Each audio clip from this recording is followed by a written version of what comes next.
Bismillahirrahmanirrahim. Nahmaduhu wa nusalli ala Rasulil Kareem. Ladies and gentlemen, Assalamu alaikum and very good evening. As you all are aware, foreign ministers of Saudi Arabia, Turkey and Egypt are in Pakistan at my invitation. I am sure you have covered our press readouts on these meetings. The three foreign ministers also called on the Honorable Prime Minister Mohammad Shahbaz Sharif.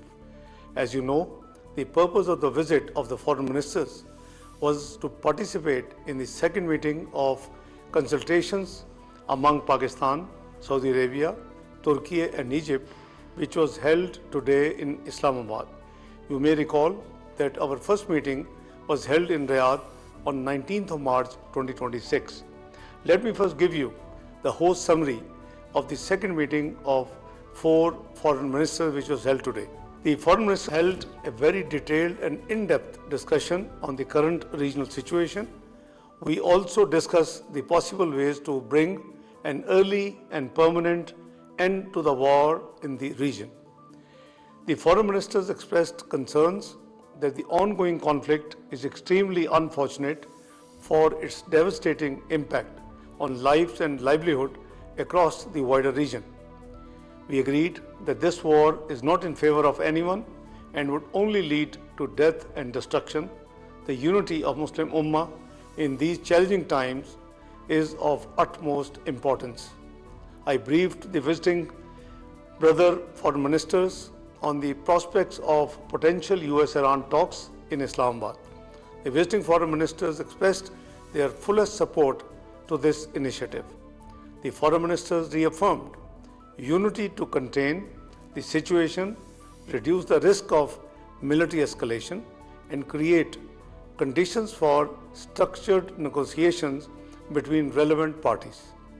The foreign ministers advocated dialogue and diplomacy as the only viable pathway to prevent conflicts and to promote regional peace and harmony. We called for upholding principles of the UN Charter, including respect for sovereignty and territorial integrity of all states. The foreign ministers' mutual cooperation among the four brotherly countries. Ladies and gentlemen, let me underscore my profound gratitude to my brothers, the foreign ministers of Saudi Arabia, Turkey and Egypt for their support to Pakistan efforts for peace in the region. As you know, under the leadership of the Prime Minister Mohammad Shahbaz Sharif, Pakistan has maintained a regular engagement with our regional and international partners.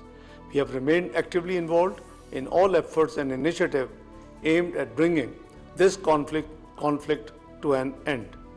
Pakistan also has very important relationship with the United States.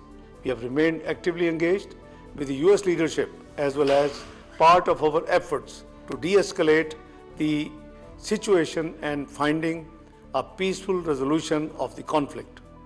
In this context, Pakistan is very happy that both Iran and the US have expressed their confidence in Pakistan to facilitate the talks.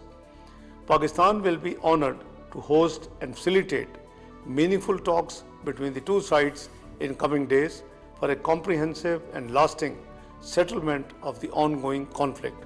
Let me also share with you that I had a detailed telephonic conversation with Chinese Foreign Minister Wang Yi. China fully supports Pakistan's initiative to host Iran-US talks. Similarly, I had detailed telephonic conversation also with the Secretary General of the United Nations. The Secretary General has expressed his full support for the peace initiative taken by Pakistan. I have also held several telephone conversations with my counterparts from different countries around the world. They have all extended their full support and confidence in our efforts. Therefore, there is a strong appreciation and support among all our friends for the efforts being made by Pakistan. We will continue our efforts with sincerity and commitment.